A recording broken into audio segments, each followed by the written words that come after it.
Hey there, it's Mel C, and this is the Six Figure Chicks podcast. Quick, powerful conversations with women making six figures and beyond. It's a real talk, big wins, and no fluff. Just 15 minutes to get inspired and get you on the go. Together we rise, together we change lives.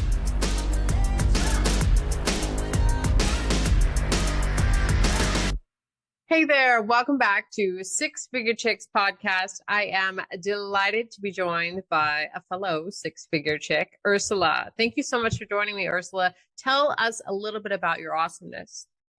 Thank you. I'm so excited to be here, and it's been such a privilege to be a part of the book and share my story. I am a birth worker. That means that I help families on their fertility journey from trying to get pregnant all the way through pregnancy, postpartum, delivery, and postpartum. And I have a team. Our company is called Birth You Desire, and we are a multi-state team. I have team members in Maryland, DC, Virginia, and in the Valley, which is Phoenix, Arizona, for the people who don't know what the Valley means. We also have international and national services. We are a doula collaborative, which means we all work hand in hand to make sure that the clients are taken care of on their terms, on their journey, with evidence-based care and love and compassion. And our goal is to give them the tools and the support that they need to have an empowered experience, both now and in the future. I love that. Thank you. Thank you. Okay, so let's turn it up a little bit to the fun side of Ursula. So give us something like fun fact, something that not a lot of people may know. I know it's kind of hard because you are, out there. I see all of you about your company, your awesomeness on social media, online, but give us some good juicy details. Oh, I guess this is kind of a good one that a lot of people don't know. I've had a lot of health challenges in my lifetime, a lot of them, so many of them that if I was a cat with 9 lives, I probably have used up 6 of my 9 lives already. I love that. Okay, so are you a cat lady? I am not a cat lady, which is the funniest thing to use that example. I am definitely a dog person, but it's I don't know how else to explain it. I have been blessed to have life-threatening things happen to me, and I have been also blessed to be able to supersede past those and adapt to those challenges and find the blessings within them. I love that. And see, yes, I just rise above everything that's setting us back and not let it hold us back of like, oh, poor me, gosh. Yeah, that, and on top of that, being in the healthcare industry, it really helps to bring a different level of compassion and understanding to our clients. Even if we don't know exactly what they're going through, a lot of my team members are like me. We've had various health challenges, and that helps us to have that empathy and that sympathy to them and their stories, and also to maybe understand what their needs might be and being able to step into those needs before they verbalize them. Yeah, I love that. And that kind of flows into like kind of what would be like a common industry challenge for you and your business, like you've seen that's happened to you and then possibly happened to other people in your industry. So we've had a lot of challenges, even pre-COVID. COVID changed birth world because we were not allowed, or individuals were not allowed to have support. In some cases, they weren't even allowed to have their partners. And this really looked different depending on where you were. In the Arizona area, it wasn't as devastating as it says it was in DC, Maryland, and Virginia. And that really changed up how we can give support and what kind of support was needed. I believe that it has changed the way people approach birth. I know it changed the way hospitals are approaching birth, and we've had to reestablish all those relationships with our providers because they didn't see us for 2 years and they forgot about our awesomeness, right? So we had to go back into the space. We had to reestablish those routines and those relationships, and again, demonstrate the value of having a Birth You Desire doula in the room, which is and can be very different than another agency or what they offer. We really focus on evidence-based care and support on the client's terms. Hmm. Awesome. I mean, what's one business tip that would help you stand out from the crowd that you would give? That's a great question. I think the first thing, and it's such a simple one, is authentic listening. Mm. If we can authentically listen and hear what the client is saying and then dance in that space, it changes the trajectory. And being a doula, we're not having to micromanage 6, 10, 12 clients in labor the way a provider might be. Instead, we can hear the client, we can focus on them, we know more about their backgrounds and their histories and what their needs and desires are than the providers do, because they only have 15-minute visits with the client maybe 10 times across their entire birth or their entire pregnancy. Yeah. Wow. So I want to touch base on your social media. Like, I've seen some of the posts. I'm like, how did she get that to stay on her platform? So it depends on the platform. So Instagram, TikTok used to, it doesn't anymore, but Instagram has actually a policy that if it is orienting around childbirth or breastfeeding, it is allowed. You can't show nipples or genitals if it is not in that domain specifically. TikTok used to have the same guidelines. They've since changed those guidelines.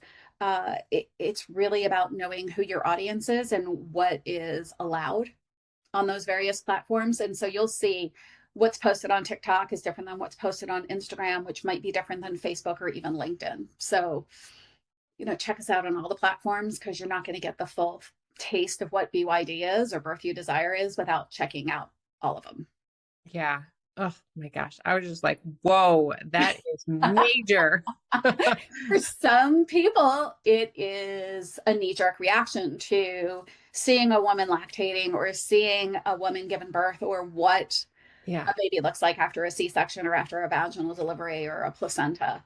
Um, However, our clientele, our demographics, are people that are either interested in that or have been in that space. And for them, it is lifting up their voices. It is amplifying the choices they made and educating other women. And that is a goal of us, or a goal for me, is to change the world one birth at a time. And one way of doing that is giving families the tools and support. And that can be demystifying what birth is on social media. Yeah. And I mean, I love that comment, because when I saw the one post of giving birth on Instagram, I was like, baby head, whoa. Um, I don't have kids. However, like, if I was somebody in that situation, or looking at, getting pregnant and going through that whole cycle of, 9+ months of dealing with that whole thing, like, I would love to be able to have content that I can connect with, that I'm Right? interested in, and like, oh my gosh, somebody is going through that. Like, everyone, every day people give, birth, but still to be able to see it and see the content of like, oh my gosh, like, they do care. My voice does matter. Your voice matters. And that is the whole point of Six Figure Chicks. It's the whole point of Birth You Desire, is amplifying our voices, amplifying our stories. For your listeners, just like a little fun fact, there are 350,000 women worldwide giving birth every single day. And that Whoa. means at this moment, there is a woman in this world at a specific stage, at a specific point in her labor, and she is not alone, because there's somebody else out there doing the exact same thing at the exact same moment. And we don't know these things unless people share them, right? Yeah. And I love that. Oh my gosh, that's a lot of births. It's a Oh, lot of births. lot of babies. But yeah, talking about the Six Figure Chicks, because that's why I love what you said, because I'm like, that's the whole mission behind Six Figure Chicks, is sharing our stories of success so that other people know, like, you can do it. I did it. I've been there, done that. This is how I did it. Let me share that with you. And so, how has that been increasing your visibility, credibility, or just even your confidence in yourself? So we just got national, international bestseller for our Kindle, for the Kindle edition. Audible's not out yet. The print book's not out yet. And I'm really excited to see where that's going to go. I've been blogging since 2017, but I've always been fearful of like publishing. And I Mm. have all these great ideas in my head. And one of the things I was looking to learn from this was the process. Like, what does it look to write? What does it look to be critical about your writing? Have somebody else look at your writing and be critical about it. And then what is the publishing? Like, what goes into that, the whole back end of it? And that learning experience for me was very exciting. And I'm very curious to see what I'm going to do with that going forward. I know. Are you going to get ready to write your own book? I actually have 4 outlines. I just got to do something with them. I love that. And yeah, there's so many people that have been told, oh my gosh, you should write a book. Or it's on our back burner of like, I'll write a book someday. Right. And if you're running a business and you're dealing with daily emergencies and you're coaching your clients and you're coaching your team and you're Mhm. doing your bookkeeping and your social media or even managing the people that do all of that, there's not a whole lot of time. I mean, you have to be hyper focused and diligent about carving out time to exercise, to eat, to take a break, to walk the dog, to do the things that you need to do, let alone carve out time for creative processes like writing. Yeah. And it sometimes seems like a huge task Yeah, of like, ooh, I'll do that later. right. I I have a great thing. I can't work unless my desk is clean. And sometimes that will really hold me up because I'll just put everything like on the weekend on my desk. And then Monday morning I gotta deal with something. And then like if my desk is cluttered, my head is cluttered, not a great habit. But at least I recognize it and I can work with it. Hey, that's all that matters. Like, you've got your thing, but I'm like that. I'm like that with messages or any unread emails, texts. I'm like, ooh, gotta be all read. I'm working on zero inbox, but we'll talk about that another time. Okay, so let's continue with that six-figure chick. What would be the one piece of advice that you'd give your younger self? Don't get all up in your head. Like, don't get into your head about, can I do this? Should I do this? Don't get into your head about, should I expand? It is much, it is harder to wait for the perfect Mhm. time. It's kind of like people who wait to have their child until their savings account is a certain amount. And then by the time you get to that point, you realize you really wanted to have more money. And so you delay it further, right? Uh, Don't delay. Take the jump. You can always backpedal or fix something that wasn't perfect, but jump in with both feet, jump in with your authenticity and your passion. And that's going to take you really, really far. And then hire people to mentor you, hire people to amplify you, hire people to coach you as you're building whatever it is that you're building, and you'll get there. But if you stay in your chair and you worry about it and you delay and you can't find the time or you're scared yeah, to do it, it'll never happen. right. It'll be one of those woulda, coulda, shoulda. Definitely. I love that. Okay, so like to ask these fun questions to wrap it up. If you could have dinner with any successful woman, dead or alive, who would it be? So this is a really hard one for me. Um, I'll give you one. This is probably something no one has ever heard before. There is a female artist out there named Agnes Martin who's deceased, and she did very spiritual, subconscious, abstract, calming artwork. Mhm. But what's really neat about it is she went off the grid for a while. And while she was off the grid, she did some amazing artwork, but she did some amazing reflective writing. Hmm.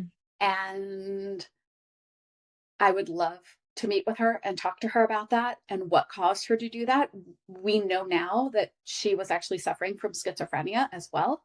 Oh, And so seeing what that might be in her work or in her art or in her writing, that would be fun to have a conversation about, like perceiving the world differently, going off the grid to find your authentic self. Like, I don't know if I could do that. I'm too connected to this thing. Right? yeah, and the people in our lives, right? Right. But how cool would it be to have 2 weeks, 2 months, 2 years to like reboot? Yeah. Oh It my gosh. would I know mean that's awesome because So many of us are so present on digital platforms. Like, what you see online is not what we go through day to day. Right. It is not. And you have no idea until something like that happens. She checked herself out and she was like, sayonara, people, peace out. Yeah. And you're like, What would that whoa. be like? What would that be like? How would my life trajectory change? Hmm. Right? What would be important after that? Yeah. It definitely your level of importance, the things that mean so much to you Yeah.